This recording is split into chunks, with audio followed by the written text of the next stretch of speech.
Distribution de tracts à l'entrée de l'hypermarché. La scène est plutôt rare en période de fête. La CGT veut alerter les clients. Elle accuse l'enseigne Leclerc de pratiquer la chasse aux syndicalistes. Montrées en exemple, ces deux employées de l'hypermarché de la Part-Dieu. Elles ont été licenciées pour faute grave cet automne, moins de 2 mois après avoir pris leur carte à la CGT. J'étais soi-disant désagréable, détestable avec mes collègues, avec la clientèle.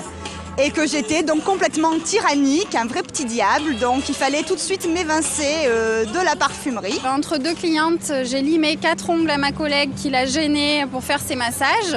Et donc j'ai été licenciée pour ce motif officiellement, un motif qui apparaît sur ma lettre de licenciement. De son côté, la direction assure ne pas être au courant que les deux jeunes femmes sont syndiquées à la CGT. Pour le patron, elles ont été licenciées parce qu'elles n'avaient pas respecté le règlement intérieur. Une entreprise, pour qu'elle avance, pour qu'elle puisse rétribuer correctement ses collaborateurs et ses collaboratrices, faut qu'il y ait des règles, il y a un code de la route. Ce code de la route-là, si tout le monde le suit, l'entreprise peut faire participer ces gens à son expansion. Pour la CGT, les licenciements de syndicalistes seraient de plus en plus fréquents chez Leclerc, ce que conteste la direction de l'hypermarché de la Part-Dieu. Dès qu'il y a la plus petite émergence revendicative, alors là, immédiatement, le couperet tombe.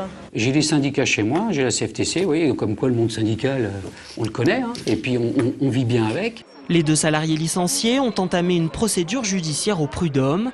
Dans le même temps, le magasin a porté plainte contre elles deux pour les empêcher d'entrer dans l'hypermarché car elles auraient harcelé leurs anciennes collègues selon la direction.